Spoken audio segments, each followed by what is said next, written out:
Welcome to another edition of Islanders Insider. I'm Stephen King, as we come to you from the locker room on the campus of Texas A&M University Corpus Christi today. We're going to talk Islander women's basketball with Royce Chadwick, and of course Islander men's basketball with head coach Willis Wilson.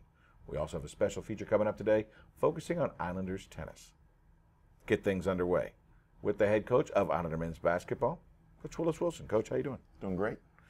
4 games are complete in Southern Conference play. You're 3-1. With the only loss being the 2-point defeat to Lamar. We've already talked about that. Now, are we playing our best brand of basketball at this time to be successful in the league? We're not playing our best basketball just yet. Things are beginning to come together. We've had some moments where we've played extremely well, but we're still striving for that level of consistency that we need. And again, we got to remind ourselves that we have some guys that don't have the experience of the team that we had a year ago. But I'm very hopeful. I like the direction that things are headed in. We've handled our share of adversity through the early going in the season. It hasn't been the toughest schedule of some of our competitors within the league, but we're kind of handling handling things the way that we should. Now, Coach, there are only 2 undefeated teams in league play: Sam Houston State and Stephen F. Austin. And the Lumberjacks, as a matter of fact, they're playing well. They've won 12 in a row. After their success last season in the NCAA tournament, has the league gotten more attention and, in turn, more respect? Well, I think so, and I think it's evident when you look at the standings and look at the national rankings for various conferences. I think our conference has moved up considerably. You really have to admire and respect what Stephen F. Austin and Sam Houston State have been able to do to this point. The one thing that I'm excited about is that we're trying to keep pace with them, and we're only 1 game behind them in the standings. So if we can continue to handle our business, by the time that we face those folks, we'll be playing some basketball games that have a lot of meaning at the top of the standings. You know, most recently you took home a 69-66 road win at Nichols. Now, you lead by as much as 5 in the first half, but found yourself trailing by 3 right before the break. You called a timeout, set a play that got John Jordan a layup with 1 second to go. How big are moments like that when you steal a little bit of momentum heading into the locker room? Those moments are incredibly valuable. It's all about possessions and maximizing possessions. And at the end of the day, people don't always realize when you're watching a full game in body, but every little thing makes a difference. Those 2 points end up being incredibly significant for us later on. I think if you back up to the Lamar game, I think it was in that game where they tossed in a deep shot at the buzzer at the end of the half. We end up losing that basketball game by 2. So those situations are incredibly valuable, and they obviously have an impact on the outcome of the basketball game. I'm thinking about renaming this young man. I want to call you remember Big Shot Bob, Robert Ory. I like Big Shot Brandon Pye. I'm loving this kid. And after Nichols battled back from 9 down in the second half, cutting it to 2 with 1.5 minutes to go, he hits a huge 3 coming out of a timeout, and then goes 4 of 4 from the line down the stretch. It's like he has ice water in his veins. You know, some people just have that in their makeup. He's kind of got that assassin sort of demeanor about him. He's very understated, but very, very confident. He knows what he does well. He plays within himself. You don't see Brandon taking bad shots at all. He just really prepares himself for the moment, and he's been able to deliver for us over the last season and a half. And so it's exciting to see him beginning to get healthy and be back on the floor. It gives us another weapon out there. People have been keying on John Jordan like mad. They've been keying on Rashawn Thomas on the inside like mad. So it's really nice to have a guy like Brandon that can begin to loosen things up for us from the perimeter. Yeah, he has been big time. Now, I know you will take the win, but there's always an opportunity to improve. I think the rebounding effort seemed a little bit underwhelming. No starter had more than 2 boards in the game. Jelani Curry came off the bench and led the team with 5 rebounds. The 14-board differential, was it a result of your squads actually shooting the ball exceptionally well? You were well over 50% on the game, or was it just a tough night controlling the paint? Well, shooting the ball always has an impact on the glass. In our case, on the offensive boards, we didn't have as many as we might normally get because we shot the ball so well. There are just not that many opportunities. But on the other side of it, we frankly struggled, and part of that struggle was just the foul trouble on the front line. When you got a guy like Rashawn Thomas fouls out, and I want to say in 22 minutes of action, Bryce Duvier, who also fouls out in limited minutes.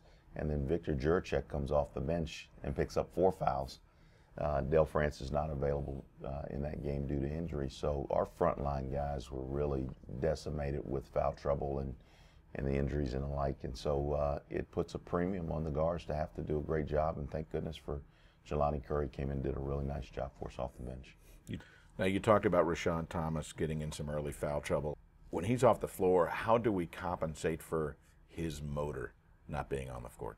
Well, we just have to play to the strengths of the personnel that are on the floor, and luckily for us, we're able to go with a perimeter game, spreading the floor a little bit more from an offensive perspective, and really trying to attack that rim and playing inside out as we normally would, throwing him the ball. It's just a different vehicle to get there. On the defensive side, I think in some respects, we're just as good, but different again, because we can go out and really pressure on the perimeter a lot more. Our rotations weren't quite as sound when you've got a guy like Rashawn at the rim who can block shots and has a physical presence that you have to work around to get to the rim. It's a little different, but all in all, I'd say our guys did a pretty good job of handling that situation. You know, by the time this show airs, you'll have faced Northwestern State. Now, of course, Coach McConaughey, we know him exceptionally well. Now, are you concerned about getting into another track meet with them? Do you want to slow them down? The pace is not so much concerning as us just being consistent. We've got to do what we do. In a basketball game like that, I think the goal for them is to get you to settle, to take quick shots and untimely shots. For us, at the end of the day, as long as the shot's coming out of our system, fast break, 1-on-0, 2-on-1, 3-on-2 situations, early offense, or out of one of our sets or our motion offense, I think we can handle that pace. But again, I think it boils down to being consistency. You can't get tired of success, and you've got to know what success looks like. And so we're going to try to drill that into our guys going into that game, and hopefully we'll come out the victors. Now, after the home meeting with the Demons, 3 straight on the road, including Stephen F. Austin. Now, I know we preach one game at a time, but is there a little circle on that one on the calendar somewhere? Well, we're not going to look that far ahead. It's really, really important for this team to just stay focused and stay in the present. Those games don't mean anything if you're not handling your business once you get there. I've been in so many situations and seen it happen over and over in college basketball. If you don't take care of your business, those big games like that lose a lot of value and a lot of meaning. So we've got to handle our business before we get there. Well, Coach, here we go again. Let's continue the pace, 3-1. Let's make it 4-1 coming up. All righty. Thank you. Willis Wilson joining us here in the locker room. When we come back, we have a special feature on Islander tennis coming your way right here on Islanders Insider. Whether you're on the road or at home, GoIslanders.com is your source for Texas A&M Corpus Christi athletics. From live stats to live video to all the latest news, GoIslanders.com has everything to keep you up to date on all the latest on your favorite Islanders team. Check out Islanders schedules and statistics and learn more about the student athletes at the Island University. Get tickets, Islanders game day gear, and more by clicking your way to GoIslanders.com today. Go Islanders! Welcome back to Islanders Insider. This time we have a special feature on Islanders tennis, their start to the season as they prepare for the home opener. Coming off the 2014 season, in which both the men's and women's tennis teams advanced to the NCAA tournament, the expectations are high for the 2015 teams, but both teams are focused on taking the season match by match. You know, we're really, really excited. I think we're coming off a very good year with a lot of key players back. I think the team has outstanding character. I think that they're really excited about their first home match. We're a little weird in that we don't get a whole lot into results and tangible goals as much as we just talk about maxing out everything we can control one match at a time, and the results are just a symptom of that. And so I guess I'd say we're an overly process-based team, just one day at a time, maxing out every little thing we can control, our rest, our work, our hydration, our focus. Every rep is a good rep, and that's what I try to keep them really razor sharp about mentally. Okay, so this year I think that we have a really great team, and everyone practiced really hard during the fall and also during the Christmas break, and I hope that we will do a great job with the team. And I'm pretty excited to play this semester with the guys. Kind of like what Steve preaches to us, like hardcore, stay in the present, but we really have to focus. Okay, this match first against BYU, finish that one. Next match against Maryland, Baltimore County, and then I don't even know what the next one is after that, honestly, because we need to focus so much on the present match we have next. Islanders tennis has always had a close relationship with the Corpus Christi community, a bond that has led to one of the best home court advantages in the country, and one the Islanders will look to capitalize on this weekend in their home opener. Well, we're definitely trying to get as much support as we can. We're trying to bring a big crowd so they can help us, and it's also fired us up so we can perform better. And yeah, home crowd is always makes the time special. Really excited about what we've built here and continue to build. The Corpus Christi community, their support. It's just unbelievable how they come out and just rock this place and make it such a home court. It's what college sports and college tennis should be. It's what we should all be striving for. But I think it's kind of a, you know, is it the chicken before the egg? It's does the team fight so hard because of the crowd, or does the crowd cheer so hard because of how the team fights? I think it's kind of both. But I think it's a really neat dynamic of how the crowd knows they make a huge difference. They're a huge edge for us, and the players love them. Yeah, I think we are so excited. We were so excited for our first match too. We didn't do it like really good. I think everybody was so nervous, but I think that for this next match, and even at home, I think it's gonna be better. And we are so excited, and I hope that people is gonna come to watch us. So yeah, we are so excited. The men's and women's teams have large shoes to fill this season after losing a group of key seniors, a challenge that will be met by a mixture of returners and new faces. You know, I think that we've got this core nucleus back in men and women.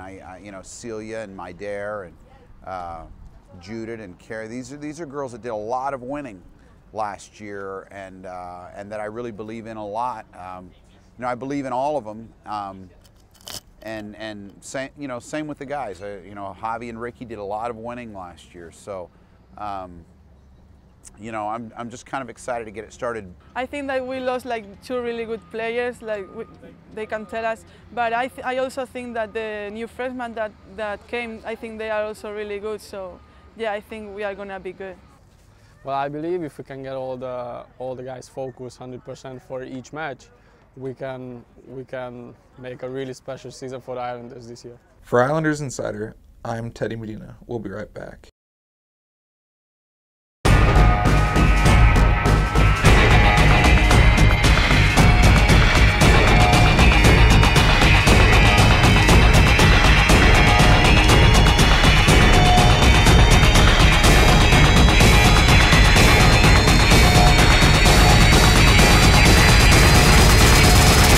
The Countdown to Katy, March 11th through 15th at the Merrill Center. Go to Ticketmaster.com or Southland School ticket offices.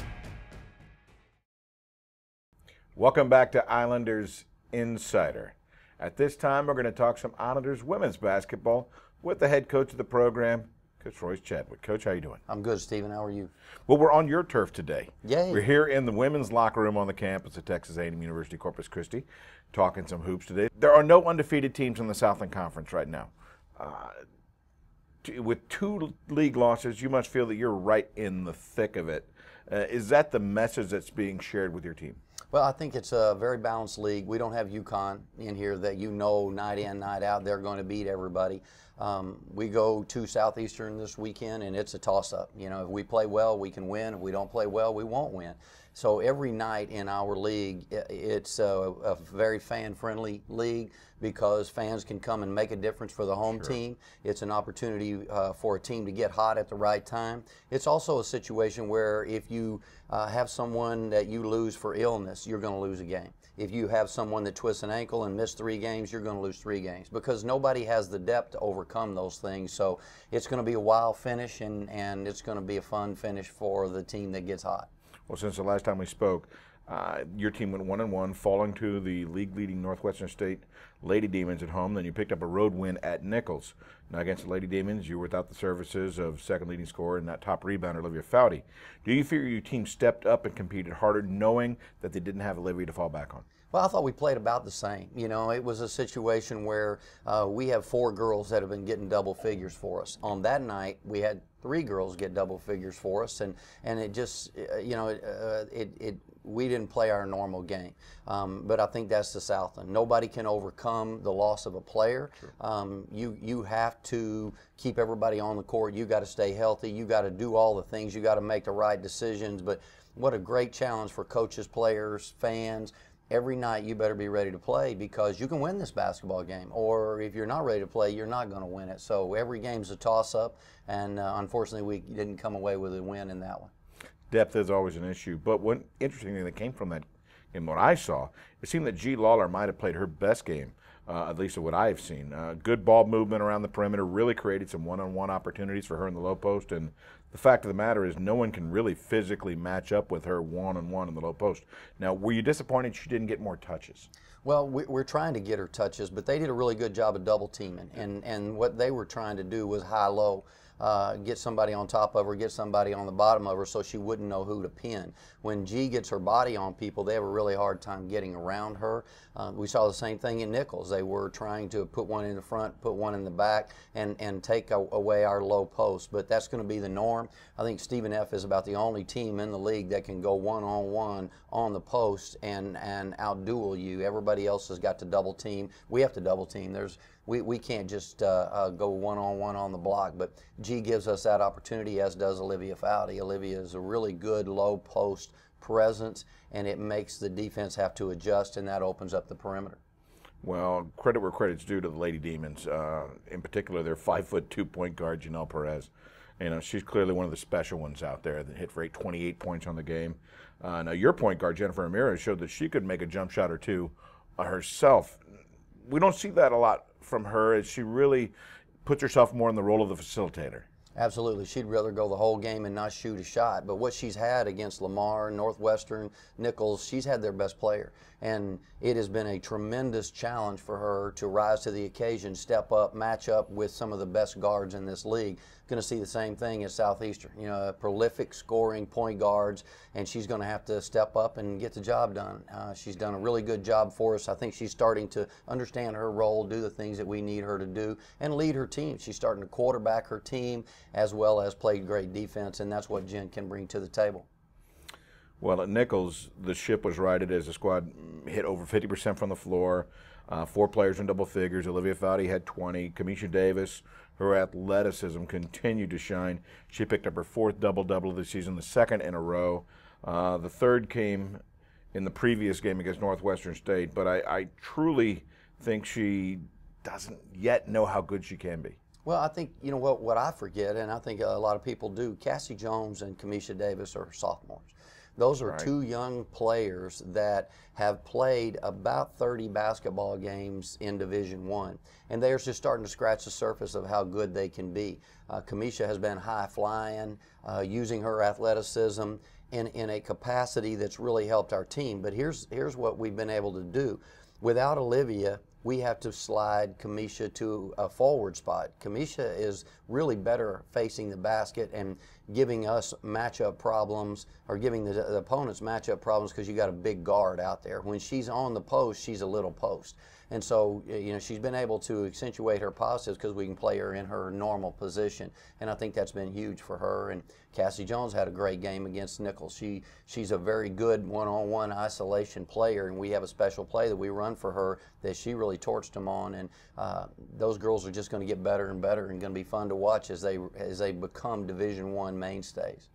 Kamisha's athleticism, her rebounding skills are there, but she's also showing that she can step out 2 of 2 from 3.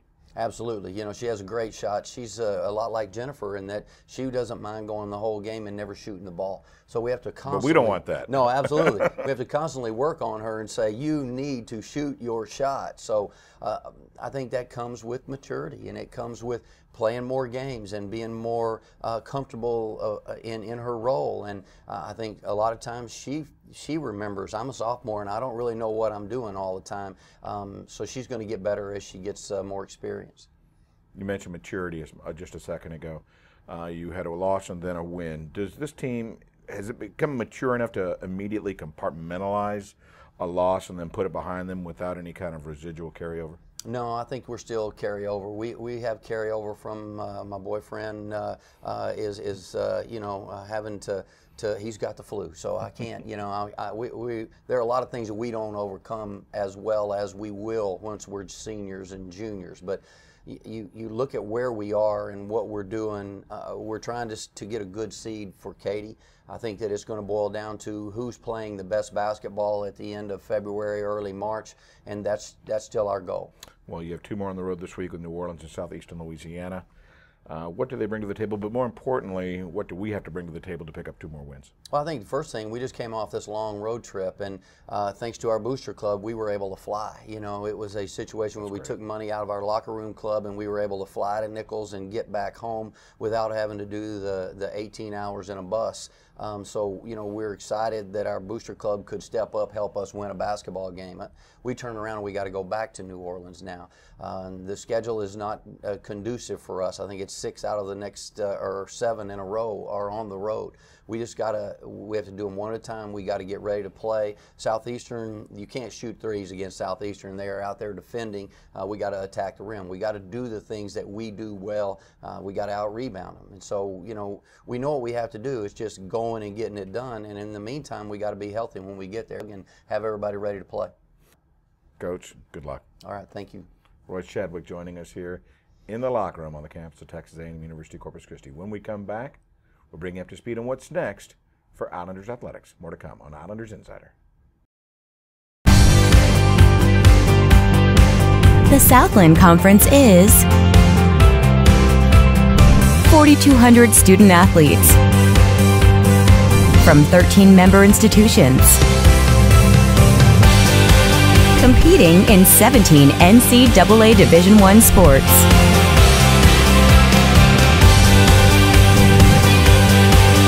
We are Southland Strong.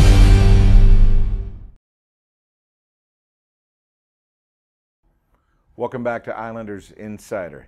At this time, we're going to bring you up to speed on what's next for Islanders Athletics. On Thursday, January 22nd, Islander women's basketball will head out on the road to face Southeastern Louisiana for a 7 o'clock start time.